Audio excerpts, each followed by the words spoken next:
Rome সম্রাটের বিরুদ্ধে যখন যুদ্ধের জন্য পরোয়ানা নিলেন, যুদ্ধের ময়দান থেকে রোমান সম্রাট ঘোষণা করে দিলেন, ও আমার লোকেরা শুনো, ওই যে যুদ্ধের ময়দান থেকে মুসলমানদেরকে ধরে আনো, নবীজির সাহাবীদেরকে কয়েকজনকে তোমরা বন্দী করো।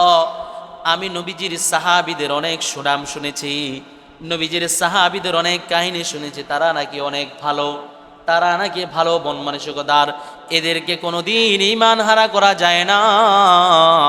তোমরা ওদেরকে ধরে আনো, আমি তাদেরকে একটু পরীক্ষা করব। রোম সম্রাটে বলতেছে তাদেরকে কি করবে? পরীক্ষা করবে। কথা অনুযায়ী, রোম সম্রাটের কথা অনুযায়ী তার লোকেরা যুদ্ধের ময়দান থেকে নবীজির কিছু সাহাবীকে ধরে আনলেন। আনার পরে জেলখানায় বন্দী করে রাখলেন। রোম সম্রাটকে খবর দিলেন, ও রোম সম্রাট, আপনার কথা অনুযায়ী আমরা নবীজির কিছু সাহাবীকে জেলখানায় আবদ্ধ করে রেখেছি, আপনি আসুন। নবীজি সাল্লাল্লাহু আলাইহি ওয়াসাল্লাম জিনার সাহাবীদেরকে যখন আবদ্ধ করে রাখলেন, রোম সম্রাট জেলখানায় যাইয়া বললেন, তোমাদের আমিরকে, এখানে ভিতরে তোমাদের আমিরকে? হযরত আব্দুল্লাহ ইবনে হুযায়ফা রাদিয়াল্লাহু তাআলা আনহু হাত তুললেন, বলে আমি। বলে ঠিক আছে, আসো, আপনি আসেন, আমার নিকট আসেন, আমি আপনাকে কিছু প্রশ্ন করব। রোম সম্রাট আব্দুল্লাহ ইবনে হুযায়ফা রাদিয়াল্লাহু তাআলা আনহুকে বললেন, ও আব্দুল্লাহ ইবনে হুযায়ফা, আমি তোমাকে একটা জিনিসের প্রস্তাব দিতেছি, তুমি কি রাজি হবা? হযরত আব্দুল্লাহ ইবনে হুযায়ফা রাদিয়াল্লাহু তাআলা আনহু বললেন, ও সম্রাট, আগে আপনি প্রস্তাবটা বলেন, তারপরে দেখি গ্রহণ করতে পারি কিনা। রোম সম্রাট যখনই বললেন যে আমি তোমাকে সারা পৃথিবীর অর্ধজাহানের বাদশাহ বানিয়ে দিব, বিনিময়ে একটা শর্ত আছে, সেই শর্তটা হলো বিনিময়ে তুমি ঈমান ত্যাগ করবা। নাউজুবিল্লাহ। বিনিময়ে তুমি কি করবা? ঈমান ত্যাগ করবা। এই কথা যখন রোম সম্রাট বললেন, হযরত আব্দুল্লাহ ইবনে হুযায়ফা রাদিয়াল্লাহু তাআলা আনহুর মেজাজ গরম হয়ে গেলেন, চোখগুলো লাল হয়ে গেলেন, বিশাল করে চিৎকার করে, বিরাট করে চিৎকার করে বললেন, ও নামদার সম্রাট, শুনে রাখো, শুনে রাখো, আমি আব্দুল্লাহ ইবনে হুযায়ফা, তুমি যদি সারা পৃথিবীর রাজত্ব যদি আমার হাতে দাও, তারপরেও আমি আব্দুল্লাহ ইবনে হুযায়ফা ঈমান বিক্রি করব না। সুবহানাল্লাহ। বলে তুমি যদি সারা পৃথিবীর রাজত্ব যদি আমাকে দিয়ে দাও, তারপরেও কোনোদিন আমি আব্দুল্লাহ ইবনে হুযায়ফা ঈমান বিক্রি করব। এবার রোম সম্রাটের মেজাজ গরম হয়ে গেলেন, কি ব্যাপার, এত বড় একটা প্রস্তাব আমি দিলাম, নবীজির এই সাহাবী গ্রহণ করলো না? আরে সারা পৃথিবীর রাজত্ব কি কম নাকি? সারা পৃথিবীর রাজত্ব যে করবে তার কি কোনো অভাব আছে নাকি? তারপরেও কেন ঈমান বিক্রি করতে রাজি হলো না? হযরত আব্দুল্লাহ ইবনে হুযায়ফা রাদিয়াল্লাহু তাআলা আনহুকে এবার বললেন, তাকে জেলখানায় বন্দী করে রাখো। জেলখানায় বন্দী করে রাখলেন। বলে যখন একেবারে কাতর হয়ে যাবে তখন আমারে জানায়ও। হযরত আব্দুল্লাহ ইবনে হুযায়ফা রাদিয়াল্লাহু তাআলা আনহু জেলখানার ভিতরে বন্দী হয়ে থাকলেন। অনেক দিন থাকার পর হযরত আব্দুল্লাহ ইবনে হুযায়ফা রাদিয়াল্লাহু তাআলা আনহুর শক্তি সব চলে গেলেন, শক্তি সব চলে গেলেন। একেবারে খানা নাই, কিছু নাই, এক গ্লাস পানি পর্যন্ত আব্দুল্লাহ ইবনে হুযায়ফা পায় নাই। একেবারে কাতর হয়ে গেলেন। এবার বললেন, ও ডাক্তার, যাও জেলখানার ভিতরে যাও, আব্দুল্লাহ ইবনে হুযায়ফার কি অবস্থা দেখে আসো। দেখে যে আব্দুল্লাহ ইবনে হুযায়ফা একেবারে কাতর হয়ে শুয়ে রইলেন, হাত নাড়তে পারে না, চোখ মেলতে পারে না, কিছুই করতে পারে না। আহারে আব্দুল্লাহ ইবনে হুযায়ফা এত পরিমাণ কষ্ট করতেছে, এত পরিমাণ কষ্ট করতেছে বলার বাহিরে। ডাক্তার সম্রাটকে যাইয়া বলল, সম্রাট, বড় আশ্চর্য বিষয়, বড় বিপদের বিষয়, ওই ব্যক্তি তো একেবারে কাতর হয়ে গেছে, বিন্দু পরিমাণ বাঁচার কোনো সম্ভাবনা নাই। বলে যাও যাও যাও, তার কাছে খাওয়ার নিয়ে যাও, এক গ্লাস মদ নিয়ে যাও আর শুকরের গোস্ত নিয়ে যাও। নাউজুবিল্লাহ। এক গ্লাস মদ নিয়ে যাও আর শুকরের গোস্ত নিয়ে যাও। কাফের বেদিনরা মুসলমানদেরকে হারাম খাদ্য খাওয়ানোর একটা কারণ আছে। সেই কারণটা হলো মুসলমানরা যখন হারাম খাদ্য খায় সাথে সাথে মুসলমানের ঈমান দুর্বল হয়ে যায়। কথা বুঝেন নাই? হারাম খাদ্য খাইলে মুসলমানদের কি হয়ে যায়? ঈমান দুর্বল হয়।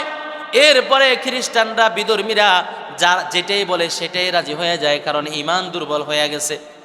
এই জন্য আব্দুল্লাহ ইবনে হুযায়ফার নিকট মদ পাঠিয়েছেন আর শুকরের গোস্ত পাঠিয়েছেন, দুটোটাই হারাম। আব্দুল্লাহ ইবনে হুযায়ফা রাদিয়াল্লাহু তাআলা আনহু কাতর হয়ে শুয়ে রইলেন।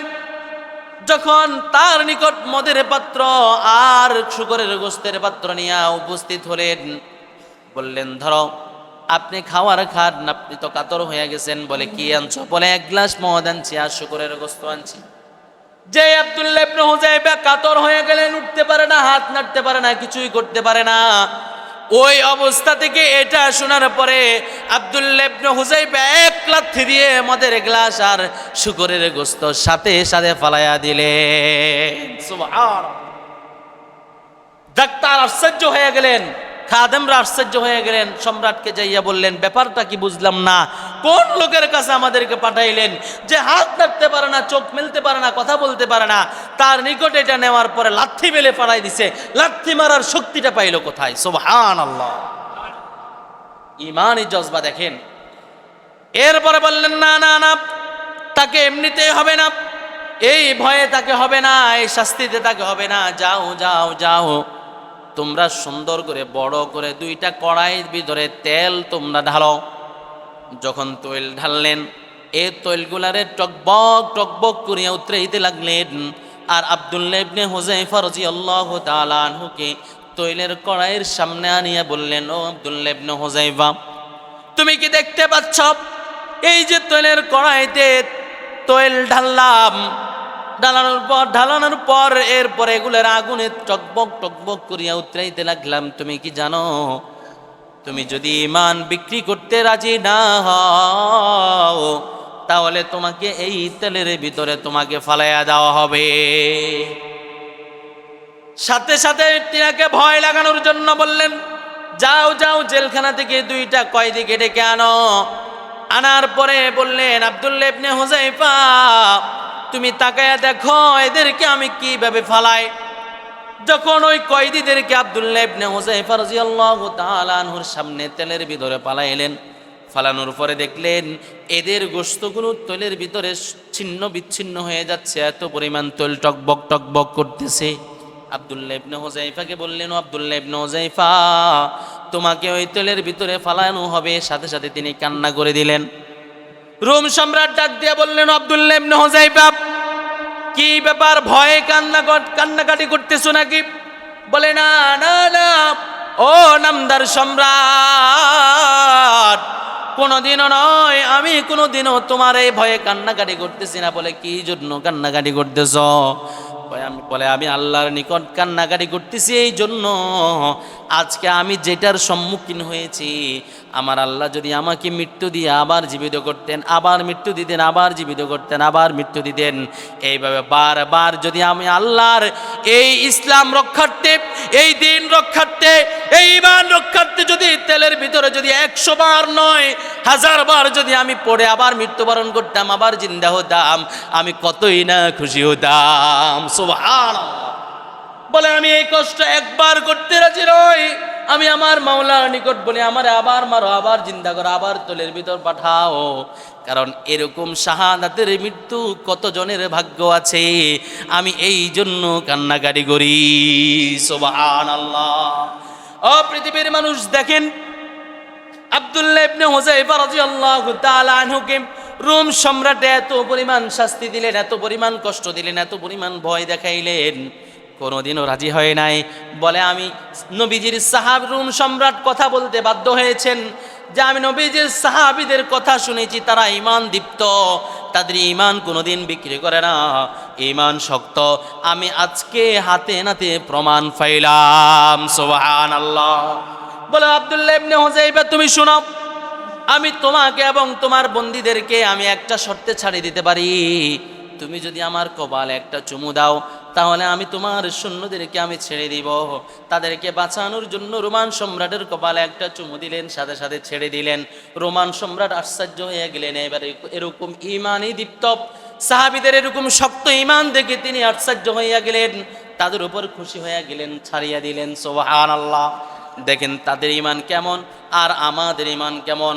এই জন্য পৃথিবীর মানুষ বলি, ঈমানকে ধরে রাখুন। ঈমান চোর জায়গায় জায়গায় বের হয়েছেন সমস্ত ঈমানকে ধ্বংস করার জন্য, আমাদের যুবক ভাইদেরকে ধ্বংস করার জন্য বিভিন্ন পায়তারা করছে। বিভিন্ন শিক্ষিত মানুষকে, জেনারেল শিক্ষিত মানুষকে বুঝাইয়া শোনায়া তাদের দলভুক্ত করতেছে। অনেক যুবক ভাইদেরকে দলভুক্ত করতেছে। না না না, মুসলমান এদের প্রতি সোচ্চার থাকতে হবে, এদের প্রতি হুঁশিয়ার থাকতে হবে। কোনোদিন আমার কোনো যুবক ভাইদেরকে যেন এই সকল ঈমান চোরের দলেরা যেন কোনোদিন গ্রাস করতে না পারে। কারণ আমার আপনার যাররা পরিমাণ ঈমান যদি নিয়ে আমি কবরে যাইতে পারি, বলে সর্বশেষ যাকে জান্নাতে দিবে যার একেবারে কম ঈমান, এই দুনিয়ার সমান 10 দুনিয়া সমান আল্লাহ বেহেশত দান করবে। সুবহানাল্লাহ।